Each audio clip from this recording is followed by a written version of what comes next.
ये है उदाहरण नंबर 10। एक सिक्के को 2 बार उछाला जाता है। एक सिक्का है, उसको 2 बार उछाला जाता है। कम से कम एक चित आने की प्रायिकता याद करो। तो ये आपको पता है दोस्तों कि पहले वीडियो में देख चुके हैं आप कि एक सिक्के को अगर 2 बार उछालते हैं तो कुल परिणाम, एक सिक्के को 2 बार उछालने पर कुल परिणाम कहते हैं। ये दिया आपको तो लिख लेंगे कुल परिणाम। एक सिक्के को 2 बार यानी 2 सिक्के मान सकते हो साथ में। तो यहाँ पर हो सकता है कि एच एच आ जाए, एच टी आ जाए, टी एच आ जाए और टी टी भी आ सकता है। ठीक है, तो कुल परिणामों की संख्या कुल कितने परिणाम, एक सिक्के को 2 बार उछाल रहे हैं एक बार, जैसे 2 बार उछाले तो पहले पर भी एच आ गया, दोबारा भी आ गया। हो सकता है पहली बार उछाले तो ये आए, दोबारा उछाल दिया है। हो सकता है पहली बार ये, दूसरी बार ये, और ऐसे भी हो सकता है। तो कुल परिणाम कितने हो गए, 4 स्थितियाँ हो सकती हैं।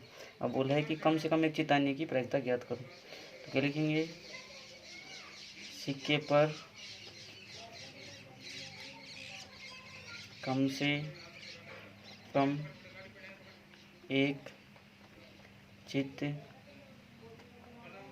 आने के अनुकूल परिणाम। ठीक है, तो बताइए कम से कम एक चित आना चाहिए। कम से कम एक चित आने का मतलब आप समझते हैं, इतने तो आप डेवलप भी हो सके, आपको माइंड भी डेवलप हो सका है कि कम से कम एक चित आने का मतलब क्या समझ रहे हैं। बोलूँ मैं आपको, जैसे मैं बोल दूँ कि 4 रोटियाँ हैं, कितनी रोटियाँ हैं, 4 रोटियाँ हैं, उनमें आपको कम से कम एक रोटी तो आपको खानी है। तो कहने का मतलब क्या हुआ, कम से कम एक तो खानी ही है। कम से कम एक तो खाओ, और ज़्यादा खाओ तो आपकी मर्जी, और नहीं खाओ तो आपकी मर्जी। तो एक रोटी तो आपको खानी है। तो यहाँ पर क्या बोला है कि कम से कम एक चित आने के अनुकूल परिणाम। तो कम से कम सिक्के पर एक चित तो आना ही चाहिए। चित का मतलब क्या है, एच। तो कम से कम एक तो आना ही आना चाहिए। उससे ज़्यादा आए तो बहुत बढ़िया बात है। ठीक है, लेकिन ऐसी स्थिति नहीं होनी चाहिए कि जैसे हम रोटी खा रहे हैं तो कम से कम एक तो खानी ही है आपको, उससे कम नहीं खा सकते आप, मतलब एक तो खानी ही पड़ेगी। यानी एक तो आना ही चाहिए, एक चित तो आना चाहिए, उससे कम नहीं। तो देखिए जैसे यहाँ पर देख सकते हैं कि कम से कम एक चित का मतलब एक तो ये स्थिति हो सकती है, भाई एक आ रहा है, इससे ज़्यादा चलेगा, एक हो सकता है, ये भी हो सकता है, और कम से कम एक आ रहा है ना, एक आ रहा है। लेकिन यहाँ पर देखिए ये स्थिति है ना कुल परिणाम में से, ये इस पर कम से कम एक नहीं आ रहा है, यहाँ पर तो कुल कुछ भी नहीं आ रहा है। समझ रहे हैं, कुछ भी नहीं आ रहा है, कम से कम एक चित का मतलब समझ रहे होंगे मैं जो बोल रहा हूँ। कम से कम एक तो आना ही चाहिए, यहाँ पर एक भी नहीं है इसलिए नहीं लेंगे। ठीक है, तो अनुकूल परिणामों की संख्या,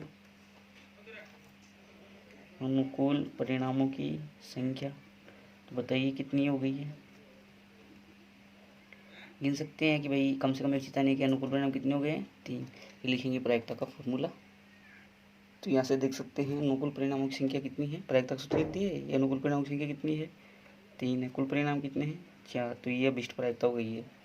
एक कम से कम एक चित आने की प्रायिकता क्या हो गई, 3/4। चाहे तो एक लाइन हिंदी में भी लिख सकते हैं आप। ठीक है, अगर वीडियो अच्छा लगा हो तो ज़्यादा से ज़्यादा लाइक करें और कमेंट करें और अपने दोस्तों को शेयर करें, और वीडियो के नीचे रेड कलर में जो सब्सक्राइब बटन लिखा हुआ है उसको प्रेस कर दें। अगर आप पहले सब्सक्राइब कर चुके हैं तो अब करने की ज़रूरत है नहीं। तब तक के लिए जय हिंद दोस्तों, मिलते हैं अगले वीडियो में।